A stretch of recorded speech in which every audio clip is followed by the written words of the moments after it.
안녕하세요, 여러분. 이번 이 쿼터에는 프로그래밍을 배워볼 겁니다. 지난 쿼터 때 배웠던 그런 하드웨어와 소프트웨어의 개념에서 이 소프트웨어를 만드는 방법을 배워볼 건데요.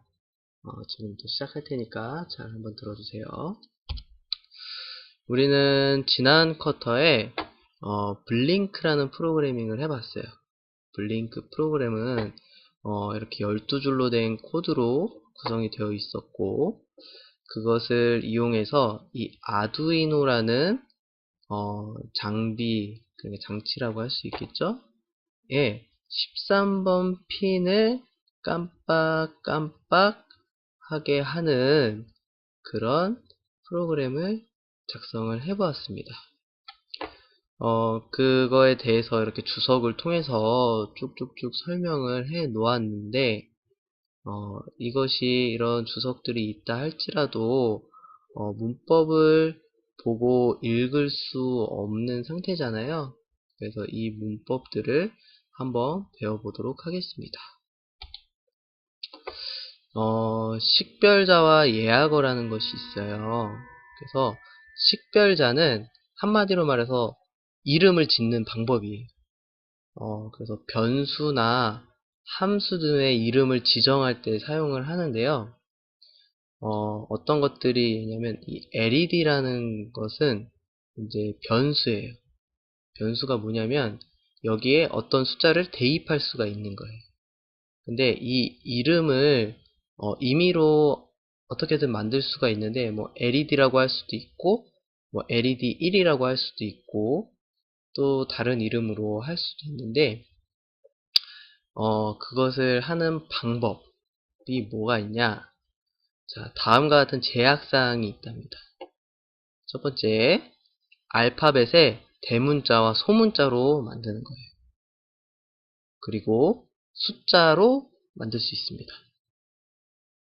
그리고 이 밑줄을, 특수문자 중에 이 밑줄을 가지고 만들 수가 있어요. 그래서 알파벳 대소문자, 숫자, 밑줄을 조합해서 만든다. 이거 아주 중요합니다. 그리고 두 번째, 이것도 중요한데요. 숫자로 시작해서는 안 돼요. 알파벳 대소문자 있죠? 나 밑줄을 이용해서 시작을 해야 합니다. 그리고 예약어는 식별자로 쓸 수가 없다고 해요. 예약어는 뭐냐면 한마디로 말해서 이 프로그램에서 이미 만들어 놓은 이름들인 거예요. 이름이 중복이 돼서는 안 되겠죠? 여긴 동명이인 같은 거를 허용하지 않습니다. 무조건 이름은 하나여야 돼요. 그래서 이미 있는 예약어들이 어떤 것들이 있냐면 이런 것들이 있어요. 여기 각각의 다 기능들이 있고 의미들이 있는데 이것들은 앞으로 배우면서 천천히 배워보도록 하고요. 이런 것들이 이미 예약어로 되어 있기 때문에 여기에 있지 않는 이름을 가지고 함수라든지 변수를 만들어야 된다는 겁니다. 자, 그 다음에 구분기호와 주석이라는 것이 있어요. 구분기호는 C 언어를 구성하는 요소들을 구분할 때 쓰는 기호래요. 한번 기호들을 보면서 볼게요. 자, 여기 기호 세미콜론이라고 있는데요. 이거는 실행문의 끝에 반드시 써야 한다고 해요. 자, 여기 사용의 예를 보면 int라고 하는 것은 이제 자료형인데 이것이 정수라는 뜻이에요. 정수를 저장하는 변수를 만들겠다는 거예요. 숫자를 저장하는, 쉽게 말해서 숫자를 저장하는 변수를 만들겠다고 하는데 변수를 만들었죠. 만드는 실행문을 작성을 한 거예요. 그랬으면 세미콜론으로 이 실행문을 끝내줘야 돼요. 그렇지 않으면 이 실행문이 실행되지 않고 끝나지 않으니까 그 다음으로 쭉쭉쭉 넘어가겠죠. 그러면은 프로그램 오류가 발생하게 됩니다. printf라는, 우리는 이제 printf는 잘 사용하지 않을 건데 printf라는 함수가 원래는 이제 문자열을 출력하는 함수예요. printf를 이용을 하면 이 함수를 다 쓰고 나면 세미콜론 해줘야 되고요. 이제 return이라는 명령어가 있는데 이 명령어를 사용하고 나서도 세미콜론으로 마무리를 해줘야 됩니다. 그래서 보면 우리가 작성했던 프로그램에도 이렇게 세미콜론이 있죠. 여기도 있죠. 여기 다 이렇게 세미콜론으로 끝나게 됩니다. 근데 여기 보이는 이 함수에는 세미콜론으로 끝나지 않고 이런 괄호가 이렇게 그려져 있죠. 이거는 어떤 의미일까? 자, 두 개 이상의 실행문을 한 단위로 묶을 때 사용한대요. 대부분 이제 함수 뒤에 이제 함수를 생성한 다음에 함수 뒤에 요거를 사용을 하게 되는데요. 요렇게 사용을 해도 한 줄로 한 단위로 요거를 묶을 때는 이렇게 사용을 할 수가 있습니다.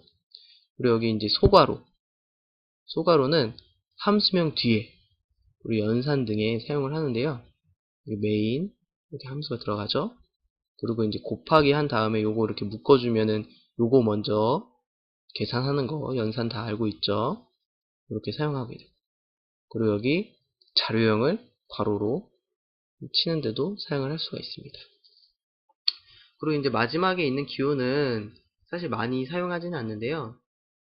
외부 파일을 편입할 때라고 되어 있는데 우리가 이제 처음에 이제 나중에는 배우겠지만 그 샵 인클루드라는 거를 원래 C 언어를 배울 때는 이제 자주 사용을 합니다. 왜냐면 이 스튜디오라는 헤더 파일에 많은 명령어들이 들어있기 때문에 이걸 사용하는데 우리는 이걸 잘 사용하지 않아요. 하지만 사용할 때는 샵 인클루드 하고 이렇게 뾰족한 괄호를 이용해서 이 파일을 불러오게 됩니다. 그래서 요 구분기호들이 있는데 이 중에서 가장 중요한 것은 요것하고 요거 꼭 기억을 해주시고요. 주석에 대해서 보면 주석을 하는 방법은 두 가지가 있어요. 그러니까 주석은 뭐냐면 프로그램 내에다가 그 내가 하고 싶은 말을 이제 적을 수가 있는데 적고 싶은데 여기에다가 뭐라고 치면은 이 프로그램을 해석을 하는 애가 내가 뭐라고 친 거를 해석을 해버려요. 그러면서 오류가 났다고 해버려요. 그러면 안 되잖아요. 그래서 프로그램이 해석하지 않아도 된다라는 그 표시를 해주는 게 이 주석이라는 건데요. 그래서 주석을 하는 방법은 두 가지가 있어요. 더블 슬래시를 하고 뒤에 한 줄 이내로 써주는 방법. 두 번째는 이렇게 슬래시라고 별표 하고 쭉 뭐라고 쓰고 별표하고 슬래시로 닫는 거예요. 이렇게 하면 여기와 여기 뭐 몇 줄이 됐건 상관없이 이것과 이것 사이에 있는 모든 것은 다 주석 처리가 됩니다. 그래서 주석 처리가 되면 프로그램에서 해석하지 않아요. 컴퓨터가 이 사이에 있는 문자는 해석하지 않습니다. 그렇게 해서 그 사이에 원하는 글자를 적어 넣을 수가 있죠.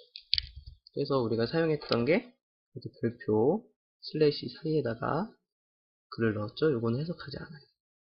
여기 슬래시 두 개 한 뒤에 한 줄까지는 해석하지 않습니다. 여기는 해석을 하겠죠. 두 번째 줄이니까. 그리고 이렇게 슬래시 두 개 해놓고 뒷줄은 또 해석하지 않아요. 그래서 이러한 방법을 통해서 이 프로그램이 어떤 식으로 작성되어 있다는 것을 설명을 할 수가 있는 거예요. 우리가 알아들을 수 있고 우리가 편한 말로. 그래서 이런 식으로 주석을 사용할 수가 있습니다. 주석도 아주 중요하니까 잘 알아두세요. 자, 그 다음에 우리가 아까 얘기했던 변수라는 거를 한번 볼 건데요. 자, 변수는 자료를 담는 그릇이라는 거예요.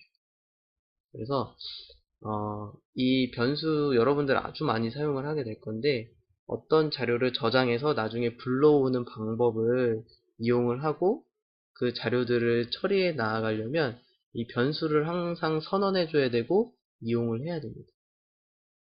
사용하는 방법은 아까 말했던 자료형을 넣고 띄어쓰기 한 다음에 변수 이름, 이건 아무렇게나 장명을 해도 되지만 아까 말했던 것처럼 식별자의 제약사항들을 잘 확인해서 이 변수명을 작성을 해주셔요. 자, 예를 들면 int형의 변수 iA라는 이름을 사용하려면 다음과 같이 선언을 해야 됩니다. int라고 쓰고 이건 정수라는 표현이죠. 하고 띄어쓰고 iA라고 쓰고 세미콜론으로 마무리하면 돼요. 자, 이렇게 선언되면 이제는 IA라는 변수를 이제 불러올 수가 있어요. 그래서 계산하는데 분대 문제에다가 사용을 해서 넣을 수가 있습니다. 그리고 이제 이 변수를 선언하는 방법은 여러 가지가 있는데요. IA라고 하고 선언을 할 수가 있고, 선언하는 방법이 따로 있는 거 아니고 IA라고 선언을 하고, 그 다음에 정수값을 대입할 때는 IA라고 하고 여기 100이라는 숫자를 넣으면 여기 100이 들어가겠죠.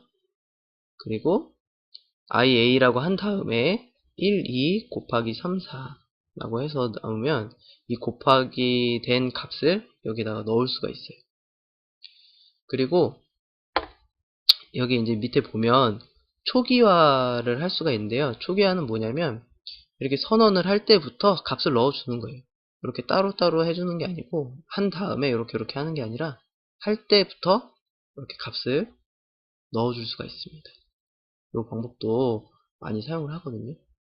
그래서 우리가 할 때도 원래는 int led 하고 세미콜론 끝나고 led 한 다음에 13이라고 써서 요거를 작성을 해야 되는데 그렇게 하지 않고 바로 이렇게 값을 넣어준 거예요.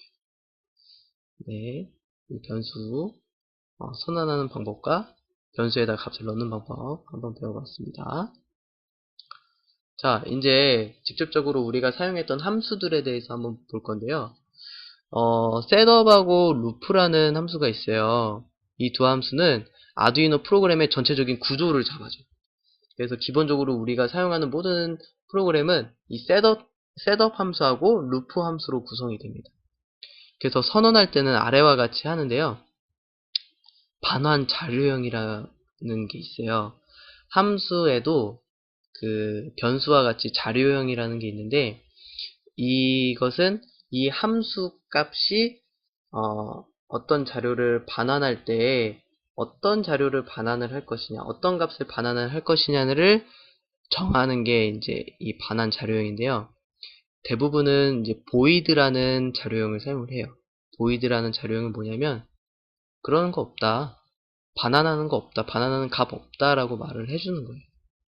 그건 뭐냐면 이 함수 내에서 실행되는 거는 실행을 하지만 이 함수 자체에서 이 함수 자체를 어떤 변수 값처럼 받지는 않겠다라고 하는 거죠. 무슨 말인지 좀 이해가 어려울 텐데 이따가 다시 한번 설명을 해줄게요.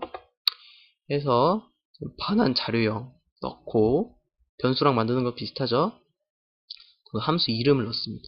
이것도 아까 식별자에서 봤던 것처럼 유의해서 함수명을 넣고요. 그 다음에 여기 소괄호를 이렇게 쳐요. 그래서 여기에 데이터형 인수가 이제 하나씩 넣을 수가 있는데 이게 들어가지 않는 경우도 있습니다. 왜냐면 어떤 값을 이 안에서 밖에서 외부에서 들어오는 데이터 값을 이 안에서 사용하지 않을 때는 이거 필요 없는 거예요. 그냥 이렇게 닫아줘도 됩니다. 그리고 이렇게 생긴 괄호를 넣고 이 함수에서 실행할 내용들을 이제 넣어주게 되죠. 그래서 잠깐 모양을 다시 한번 확인해 보면 어디 있죠? 자, void 반환 자료형. void는 아무것도 반환하지 않겠다라는 거예요. 하고 setup 하고 이렇게 괄호했죠. 여기는 인수가 안 들어갑니다. 특별한 인수가 필요가 없는 거예요. 하고 이렇게 괄호를 넣고 여기에 본체가 들어가죠. 함수의 본체가 함수에서 실행되는 것들 여기도 마찬가지 구조로 되어 있습니다. 그래서 함수를 선언할 때는 이렇게 선언을 하고요. 그럼 셋업하고 루프가 어떤 거냐? 자, 셋업 함수는 아두이노 프로그램이 실행될 때 맨 처음에 단 한 번 호출돼서 수행을 해요. 그러니까 딱 한 번 실행할 거는 이 셋업 함수 안에다가 작성을 해서 실행을 하는 겁니다. 따라서 여기에 각종 장치를 초기화하거나 초기 값을 설정하는 미안해요. 코드가 오게 됩니다. 그리고 루프 함수는 셋업 함수랑은 좀 다르게 셋업 함수가 실행된 다음에 계속해서 반복해서 수행을 하는 거예요. 그래서 기본적으로 아두이노에 연결된 장치들을 구동시키는 코드가 여기 위치를 하게 되는데요. 다시 한번 위에서 코드를 보면